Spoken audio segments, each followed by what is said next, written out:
뉴스 속 화제 인물을 직접 만나봅니다. 김반장의 픽. 김반장의 픽 군사 전문가이자 정의당 비상대책위원이신 김종대 연세대 통일연구원 개건 교수를 모셨습니다. 외교안보 현안과 또 정의당 속사정까지 짚어보죠. 교수님 안녕하세요. 아니 갑자기 안녕하세요. 기침을 하셔가지고. 목에 뭐가 걸려버렸어요. 예. 네. 긴장하신 건 아니시고요. 저는 우리 진행자만 긴장합니다. 네. 빨리 현안으로 들어가 보겠습니다. 네. 북한이 비무장지대 GP에 지금 병력과 장비를 다시 투입을 했습니다. 그러니까 우리가 9.19 합의 효력을 일부 정지하니까 아예 파기를 선언하면서 지금 행동에 나선 건데요. 남북이 이렇게 강대강으로 치닫고 있는 상황 어떻게 보십니까? 글쎄 꼭 남북 상황이 저 지금 목구멍 같습니다. 정말 그냥 거칠고 자꾸 기침이 나오는 정세인데 이게 지금 우리는 1조 3항 비행금지 구역만 무효화하겠다 그러니까 그러면 북쪽 입장에선 그럴 거 아닙니까? 자기 유리한 것만 일부 조항만 무력화하겠다. 그냥 지해공 다 무력화하자. 사실은 예정된 수순이에요. 저렇게 할 수밖에 없죠.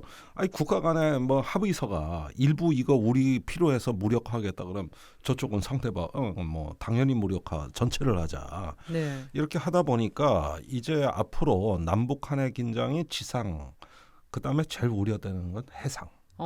우리나라 서북해역 특히 NLL 부근에 연간 상당히 많은 어떤 분쟁이 발생하고 지금까지 5번의 교전이 발생한. 그랬죠. 연평도 인근 해역 이런 데 상당히 걱정되고요. 또 공중도 위험합니다. 현대전이 드론전이니까 남북이 지금 드론에다 욕심을 내고 있어요. 그러니까 일단 북한이 군사 정찰 위성을 발사해서 우리가 9.19 합의 효력을 일부 정지시켰던 건데 그렇다면 이 일부 효력 정지시킨 것 자체를 어떻게 봐야 될 것인가? 방금 얘기해 주신 거를 짚어보면 맞지 않다는 얘기를 해주신 것 같습니다. 멀쩡한 합의를 왜 정찰 위성을 핑계로 무력화합니까? 정찰 위성은 군사 합의서하고 아무 관계가 없어요. 왜 거기 갖다 붙여요? 북한이 계속 위반해왔다는 점을 정부는 강조를 했는데요. 그러니까 계속 위반했다 그러면서 3,600회라 그랬는데 그 합의서를 체결했던 문재인 정부에서도 해안포가 갱도 밖으로 나오면은 위반이니까 일단은 이 항의문을 보내요. 통지문을. 그러면 이 갱도 안에 있던 포가 습기가 차서 이게 성능이 확 떨어지거든요. 그러면 우리가 빨래하면 가끔 옥상에 말려야 되거든요. 그러니까 햇빛에 통풍시키고 말려야 되고 그렇게 또 통지문을 보내와요. 그러면 위반을 했다가 중요한 게 아니라 그 위반한 게 위협이냐 아니냐를 봐야죠. 사실 우리도 어쩌다 저도 동네 작은 골목길에서는 이렇게 횡단보도 없어도 건널 때 있고 뭐도 있고 많아요. 위반도 중앙선 침범했냐 아니면 동네 골목길 살짝 건너냐 정도 차이가 있는 거지. 다 위반이라 그러면은 모든 법 지키고 어떻게 삽니까? 그 가능한 얘기예요? 그러니까 3,600회라 그러지만 거의 다가 어떻게 보면은 남북 간에 서로 묵인하고 이해할 만해서 위협이 아니라고 봤던 거고. 그다음에 이제 우리 포항 앞바다나 울릉도 쪽으로 미사일 쏜 거라든지 작년에 북한이 무인기를 날려보낸 건 심각한 위반이 맞습니다. 이 부분에 대해서는 그러면은 이런 위반이 있으니까 합의서를 없애줍니까? 범법자가 법을 어기니까 그럼 법을 없애드리겠습니다. 이럽니까? 야당이 그렇게 비판했죠. 어디 마약 사범이 발생하면 마약법을 없애줍니까? 야당이 그렇게 얘기한 게 아니라 제가 처음에 한 얘기예요. 그러니까 이거는 법을 잘 지키도록 어떻게 하면은 더 압박 수단을 구사할 것이냐. 그렇게 보면 이 합의서는 우리 무기예요. 북한의 행동을 통제하고 관리할 수 있는 우리의 무기를 갖고 지켜라 이렇게 압박을 할 수 있는 하나의 평화의 자산이자 우리의 무기인데 또 이 군사 합의서가 그게 사문화됐다고 하는 그것도 거짓말입니다. 전 세계에 이렇게 군비 통제를 규율하는 협정 중에 이렇게 성공한 협정이 있습니까? 오히려 정부의 설명과 반대되는 측면이 더 많다고 얘기해 주시는 거네요. 지난 군사 합의서 체결하고 5년 2개월 동안 연평군 정전협정 위반 사례가 2건이에요. 그 전에 200건입니다. 훨씬 많았죠. 100분의 1입니다. 그러면은 군사 합의서 자체 이게 조항 위반이다 이걸 떠나가지고 한반도의 군사적 안정을 도모하는 건 누가 뭐래도 정전협정인데 이 정전협정이 결국은 잘 준수되고 있잖아요. 그게 군사 합의서의 힘이 아닙니까? 그러면은 전 세계에서 이렇게 성공한 협정이 있으면 나와보라 그래요. 그런데도 정부가 일부 합의 효력 정지까지 간 배경은 진짜 속내는 뭐라고 보세요? 아니 그러니까 이게 참 이해가 안 가는 게 그 군사 합의서의 무력화를 윤석열 대통령이 선거 때부터 얘기한 거니까 물경 3년을 이 얘기를 하면서 이걸 다 가짜 평화래요. 그러니까 어떤 이데올로기로 세상을 보는 거예요. 네. 북한 같은 상대는 절대 약속하면 안 된다. 뭐 합의를 체결하면 안 된다. 외교도 필요 없다. 네. 그러니까 이런 관점에서 보면은 또 때마침 우리 육군의 일부가 네. 이 드론 사업을 굉장히 하고 싶어해요. 그래가지고 자기 힘을 키우고 싶어 하는데 그럼 이 9.19 합의랑 또 배치되는 부분이 있으니 걸림돌이죠. 이걸 제거해 주는 거죠. 이러다가 이제 해군도 우리도 백령도 연평도에 대형 수상함 보내겠다. 네. 과거에 천안함 사건이 왜 일어났습니까? 평소에는 거기 군함이 안 가거든요. 예. 거기는 작은 고속정이 경비하는 데지 뭐 천안함 같이 큰 함정이 가는 지역이 아니에요. 네. 그럼 위험한 수역에다가 북한을 압박하고 뭐 보여준다고 떡하니 보냈다가 어떤 일이 일어났습니까? 그러니까 그때 같은 행동을 또 하고 싶은 거예요. 또 힘을 앞세워서 뭘 최전방에다가 뭘 이렇게 보여주는 걸 자꾸 선호하다 보니 다 9.19 합의서 탓이라는 거예요. 그러면은 2010년 상황으로 되돌아가자는 얘기예요. 네. 그때 기억해 보십시오. 연평도에 포격 사건이 일어났죠. 천안함 사건이 일어났죠. 그 뒤에 무슨 일이 일어났습니까? 저기 군사분계선 일대 목함질의 사건이라고. 이것도 있었죠. 예, 우리 장병들 2명이 다쳤죠. 아니 허구한 날 뭔 충돌 아니면 교전 아니면은 저기 뭔 사고인데. 다시 그런 일이 많이 발생하게 될 상황이 이제 올 수도 있겠다 이렇게 보시는 거네요. 아니 이 군사 합의서는 지금까지 분단 이후로 남북한이 그 우발적으로 군사 충돌이 일어날 만한 소지를 다 제거한 겁니다. 지상, 해상, 공중에서. 네. 그러니까 당연히 전방이 편해지죠. 그때 우리 장병들 안전하게 정말 평화롭게 얼마든지 자기 임무 수행 잘 할 수 있었고 그거 다 우리 장병들의 안전과 우리 일선의 전투원들의 생명 가치를 고양했던 이 고마운 이 평화의 자산이 이 멀쩡한 협정이 이게 왜 이게 우리 안보에 가짜 평화라 그러면서 그건 이데올로기적인 문제예요. 뭔가 이 북한과의 어떤 성과로 안 보는 거예요.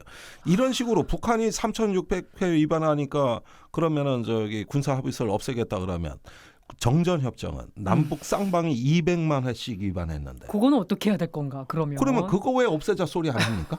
예.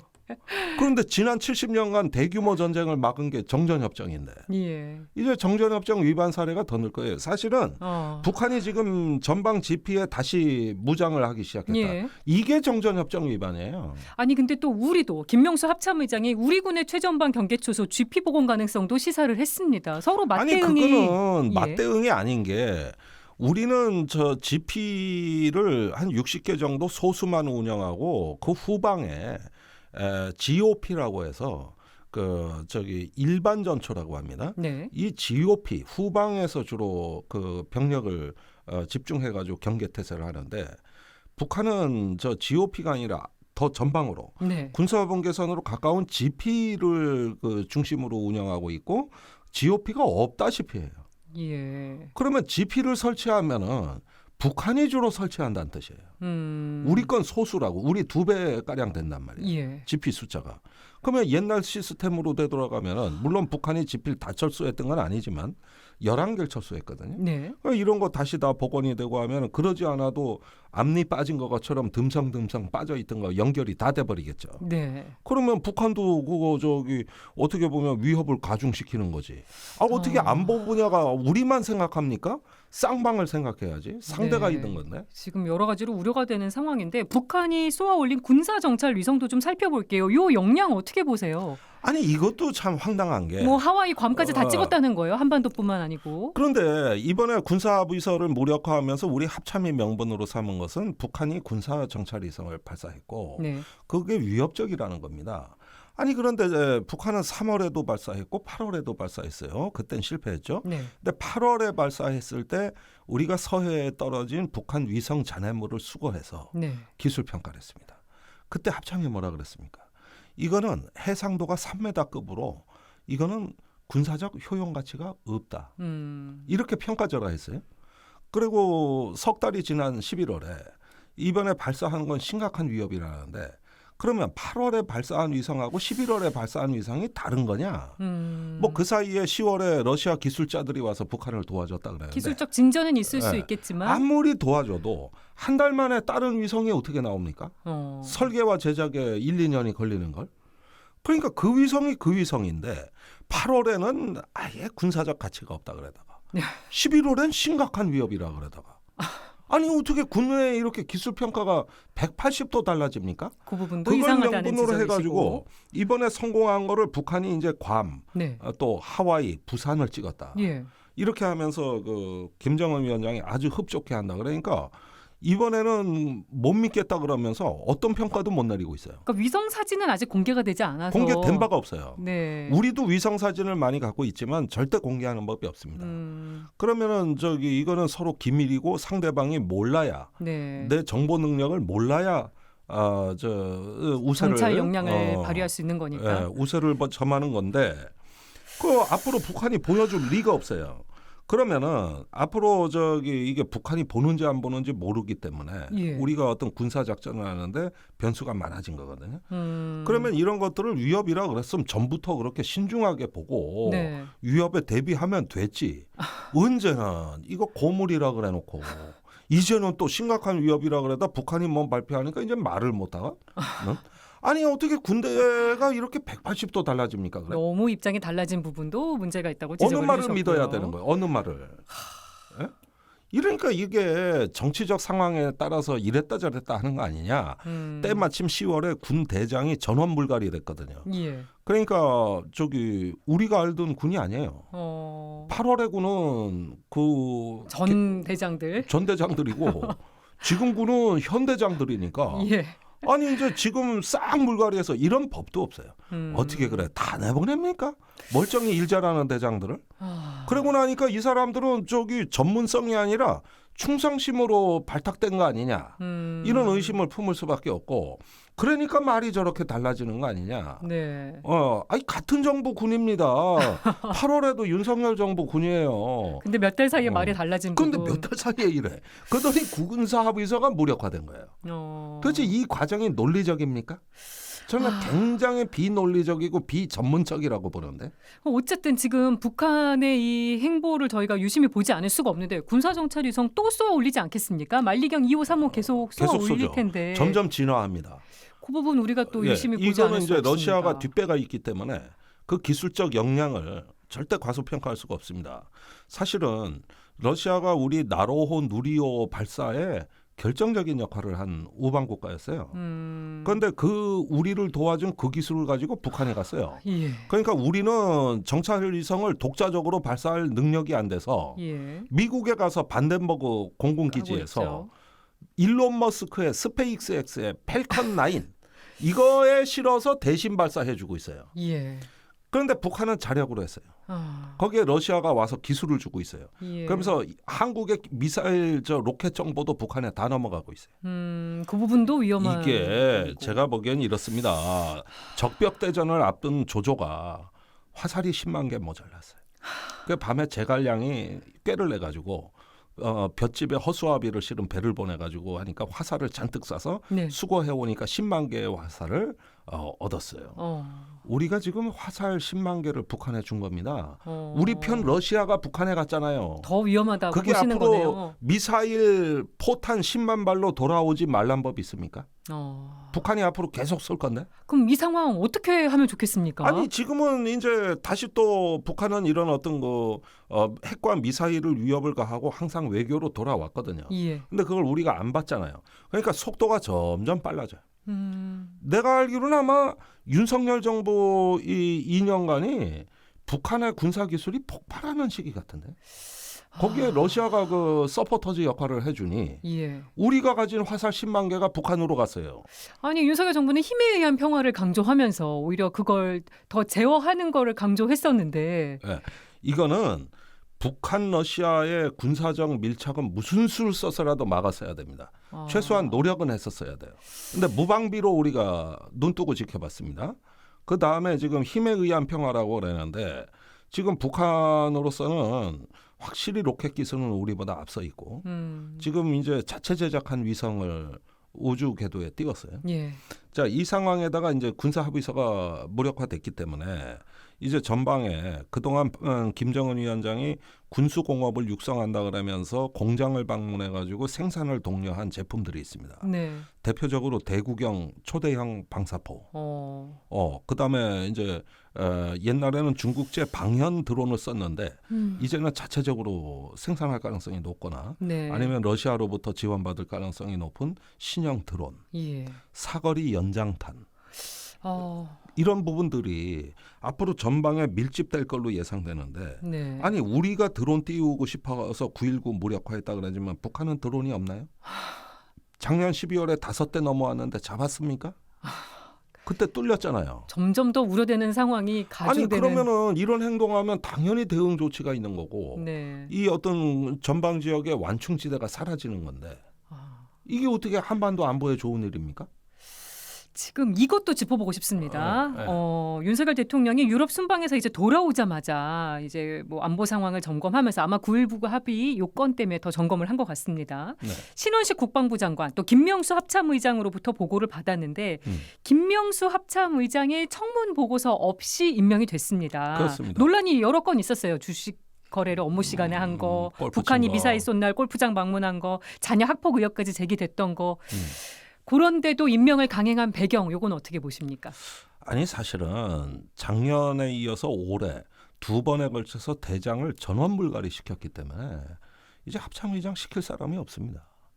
아시다시피 합참의장 자리는 군서열 1위. 예. 그러니까 대장 중에서도 최고 선임이 가는 가장 경륜 있고 요직이죠. 식견이 있고 이 합동 작전에 대한 어떤 폭넓은 이해가 갖춰진 최고의 전문가가 가는 게 합참의장인데 다 잘라버리니까 시킬 사람이 없잖아요. 누굴 시켰냐? 해군 작전사령관 작년 12월에 부임해서 1년도 안 된 3스타를 서둘러 대장 진급시켜서 군 서열 1위를 시켰어요. 네. 있을 수 없는 일이에요. 절대 있어서는 안 되는 일이에요. 이런 상황이 되다 보니 합동작전은커녕 해군작전도 하다 말고 온 사람이에요. 그러면은 바이올린 주자 그거 이제 막 안 친 사람이 와서 오케스트라 지휘자가 됐단 얘기예요. 무리가 될 수밖에 없고. 아니 이런 군 인사가 이래가지고 다 잘라놓고 지금 국정원이나 군이 비슷해요. 예. 뭐든 다 잘라. 그러다 보니까 옛날에는 정권이 바뀌어도 일부 이렇게 수정을 한다거나 일부 인사의 요직을 관리해서 동티나지 않게 예. 이 특히 안보 관련 부서들은 관리했는데 지금은 100% 내보내는 시대가 돼버리니까 그러니까 어쩔 수 없잖아요. 이제 준비된 인재가 없으니 해군 작전사령관을 뽑아 올린 거예요. 이렇게 해가지고 지금 새로운 지도부가 출범하는데 그러니까 뭐 골프다, 학폭이다, 주식이다 뭐 하는데 이 정부의 정무직 인사들이 항상 이런 논란에 시달려갖고. 네, 뭐 이런 논란이 불거진 게 처음이 아니죠. 예, 거기에다가 이런 어떤 전문성의 문제까지. 아니 저는 이 군을 어떻게 하시려고 이렇게 인사가 진행되는지 정말 이해를 못하겠어요. 또 이렇게 남북 간 대치가 이어지고 있는 상황에서 또 임명된 인사여서 네. 더 또 좀 우려스러운 부분도 있는 것 거기에다 같습니다. 합참 차장 그 밑에는 방첩사령관 그 군복 벗고 나가는 자리인데 거기에다가 합동 작전도 안 해보고 저기 육군 작전 보병만 했던 야전 작전통을 또 합동 작전 직위에 앉아놨으니 합참의장뿐만이 아니라 예 이게 지금 걱정이 이만저만이 아닙니다. 내가 이래가지고 안보가 실패하는 걸 본 게 한두 번이 아니에요 지금까지. 저 이명박 정부 때 천안함, 연평도 뭐 이렇게 쭉 갈 때 다 문제된 건 전문성의 문제였습니다. 그때 그 교훈을 보고도 이래요. 네. 그리고 저희가 정의당 얘기도 좀 여쭤보고 싶은데 지금 정의당 비상대책위원 직함도 맡고 계시잖아요. 그렇습니다. 요즘 정의당 분위기 어떻습니까? 글쎄 매우 아프죠. 엄청 아픈 정당이에요. 제가 어떤 그 요양간병인으로 간 것 같아요. 요양간병인이요? 예, 돌봐드리고. 예, 그렇지만은 언젠가 건강을 회복하기 위해서 지금의 이 아픈 시간을 견디자. 뭐 이런 분위기예요. 차도는 조금 있습니까? 그 이제 우리가 이제 가노니까 아무래도 조금 이제 다른 분들 좀 쉬고 이제 연합정당이라는 이제 약을 들고 갔단 말이에요. 예. 그래가지고 진보 사당, 뭐 민주노총, 진보당, 뭐 녹색당 해서 정의당까지 해가지고 선거용 연합신당을 네. 지금 제안할 거의 준비가 끝난 상태입니다. 근데 요거 가지고 또 비판의 목소리가 있습니다. 이거 많아요. 한국형 위성정당 아니냐. 사실상 선거용 정당 아니냐. 선거용 정당 맞아요. 예. 그런데 이제 이게 진보 사당끼리니까 이게 어떤 큰 당의 위성정당은 아니겠죠. 네. 우리는 본당이 따로 있고 위성정당이 따로 있을 만한 데가 아니라 그건 거대 정당에서 그 큰 정당이 자기네 작은 정당 하나 거느리고 다니는 걸 위성정당이라고 하고 예. 우리는 그 자체가 위성 자체가 뭐 작은 위성을 따로 둘 정당이 상황이 뭐 못 된다. 예. 그 뭐 따로 둘 만한 것도 아니고 단지 제각기 각계약진 각자 도생하는 정당 넷이 공동으로 후보를 내자. 이렇게 해가지고 특히 정의당은 뭐 비대위원장 김준호 비대위원장은 1, 2번도 내드릴 수 있다. 네, 그래서 그렇게 얘기를 외부에 개방할 수 했던데. 있다. 이렇게 하면서 연합으로 가자. 이렇게 정당을 합치는 건 아니지만 예. 선거 때만이라도 손을 잡자. 근데 이게 위성 정당이라 그러면 무엇의 위성입니까? 큰 정당 본체가 있어야 뭐 이게 정의당의 위성 정당이냐? 정의당 1, 2번 다 내주겠다는데. 근데 진보 세력끼리 합치면 외연 확장 가능성이 있냐? 이 부분에 대한 의문을 제기하는 목소리도 있습니다. 그래서 일단은 뭐 폭넓게 제안은 했죠. 그런데 이제 아직까지는 응하는 어떤 세력들이 많지는 않고 다만 이제 녹색당이 가장 적극적인 것 같고 예. 진보당은 회색지대에 있는 것 같고 민주노총은 환영 성명을 발표했고 예. 뭐 이러다 보니까 이걸 정리해 나가는 데는 한 달 이상의 시간이 걸릴 것 같아요. 그래서 아직은 이제 제안 단계니까 조금 더 지켜봐 주십사 합니다. 네, 정의당 입장에서는 좀 존재감이 줄어드는 일이 아닌가 싶기도 한데요. 어떻게 생각하세요? 아니 그러니까 이게 상당히 파격적인 기득권에 대한 포기이기 때문에 어떤 면에서 이제 선거 이후에 상당히 존재감이 줄어들지 않겠냐 이런 우려도 있는 게 사실인데 저는 그렇게 생각합니다. 이렇게 당은 작아지는 것 같지만은 진보의 파이, 더 나가서 진보의 가치 네. 이런 것들은 오히려 확장의 길로 가야겠다. 사실 지금 기후 위기다, 불평등이다, 각종 어떤 진보의 담론이 가장 커진 시대입니다. 예. 근데 진보의 정당은 작아진 거예요. 이게 한국 사회의 정치의 커다란 공백이거든요. 왜 이렇게 됐다고 보세요? 그러니까 양당 정치 폐해죠. 이제 큰 정당 둘이서 죽기 살기로 한국 정치를 갈라치기 해버리니까 이제는 비정규직을 대표하는 국회의원, 청년을 대표하고 또 나가서 녹색을 대표하고 뭐 이렇게 돼야 되는데 판검사는 왜 이래 많습니까? 하나의 직업이 과대 대표되고 법을 잘 알고 이러는 사람들이 해가지고 잔뜩 몰려가지고 그렇게 해가지고 한국 사회를 둘로 쪼개놓으니 아니 우리가 중국집에 가면 짜장면 짬뽕만 먹어야 됩니까? 아니 볶음밥도 있고 탕수육도 있고 다른 중국 냉면도 있는 거지. 왜 국민들한테는 큰 당의 그 메뉴판만 가서 짬뽕 안 먹으면 반 짬뽕이라 그러고 그 짜장 먹겠다 그러면은 너 짬뽕 싫어하지 하고 다그치고 아니 국민들이 왜 그 틀 안에 갇혀 있어야 됩니까 그게? 근데 거대 양당이 이 선거제도 문제에 대해서 지금 딱 합의를 하지 못하고 있습니다. 이게 다 걸려 있는 문제잖아요. 예. 요건 어떻게 보세요? 그러니까 이제 큰 당이 걱정하는 건 일당을 상대당한테 뺏길 수도 있다. 표를 잃을까봐, 의석을 잃을까봐. 거기에 그런 비례해서 손해 볼 수 있다. 그게 이제 지난 21대 선거에서 양당의 위성정당 창당이고 그 위성정당 창당을 딱 하는 순간 탄핵연대, 개혁입법연대 이 다수파 연합이 깨져버린 거예요. 네. 그게 소수로 전락한 오늘날의 민주당이 이제 정권을 뺏긴 원인인데 이건 제가 분명히 해야 되는 게 전 그때 국회의원 때 네. 민주당이 위성정당 창당하는 걸 보고 제가 민주당 친구들한테 해준 얘기가 있어요. 이렇게 하면 당신들 일당은 된다. 근데 다음 대선에서 그 대가를 치러야 될 거다. 그대로 됐다고 보시는 거죠? 아니 저는 그때 이걸 민주당을 생각해주는 제 진정성이었어요. 네. 사실 이렇게 하면 다수파 연합이 깨지는 거거든요. 그 연합을 깨고 독자적으로 대선을 하겠다는 얘기 아니냐. 네. 그게 위성정당 창당인데 그런데 탄핵 연대로부터 국민 80%, 또 국회의원의 80%가 탄핵에 참여한 그 다수파 연합을 깨지 마라. 그리고 어렵게 만든 패스트 트랙인데 네. 어제까지 같이 몸싸움하던 동지가 전화 한 통 없이 위성정당을 창당했다. 그렇게 되면 이것은 총선에선 유리하지 몰라도 이건 대선에 큰 앞으로 다수의 힘을 얻지 못하는 네. 외로운 싸움이 된다. 니들 왜 어려운 길을 가냐. 그런데 지금 저는 똑같은 조언을 할 수밖에 없어요. 지금이라도 다수파 연합을 복원해야 되는데 다시 민주당 선택의 그러려면은 순간. 그 패스트 트랙에서 말한 연동형, 지금 준연동형이지만 네. 이것에서 우리 그 연합의 정신을 이걸 또 배신하면 그러면은 저기 이제 다수 연합은 영원히 성사가 불가능해지는데 그럴 때 다음 대선에서 그 대가를 치른다는데 거기서 문제가 있는 거다. 예. 지금이라도 그 우리가 그 2016년에 촛불항쟁을 하고 그러면서 국회에서 개혁의 연대를 했던 네. 그때 했었어야 될 못 이룬 새로운 공화국을 만들어가는 이런 어떤 그 87년 체제 청산에 우리 힘을 합치자. 네. 그렇게 하면은 우리는 다 결국은 2016년 그 촛불을 이제서야 완성하는 거고. 그래서 촛불이 광화문에서 여의도로 와서 꺼졌다. 네. 그런데 지금은 두 번째 우리 대업은 정치개혁이다. 이거 정의당 잘 되자고 하는 얘기 아니다.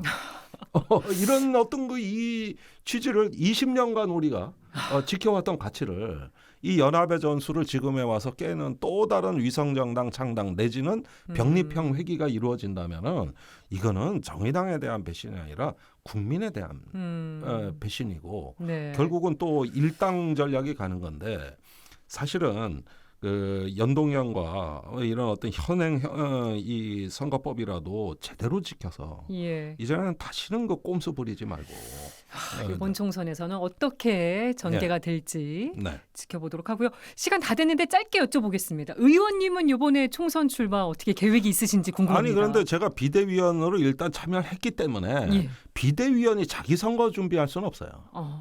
일단은 다른 분들이 선거에 출마할 수 있도록 우리는 교량 역할을 하기 위한 당 먼저 생각하시고 비대위이기 때문에 오히려 출마 가능성은 더 줄어든 거예요. 비대위원 하는데 어떻게 심판이 룰을 짜고 제한서를 만들어야 되는 집단이 출마를 하겠습니까? 그래서 예. 비대위원장 김준호 비대위원장도 비례명단에 자기 이름은 없을 것이다. 그러니까 보시면 우리는 다 내려놓는다니까. 네. 전부 다. 몽땅. 네. 네. 알겠습니다.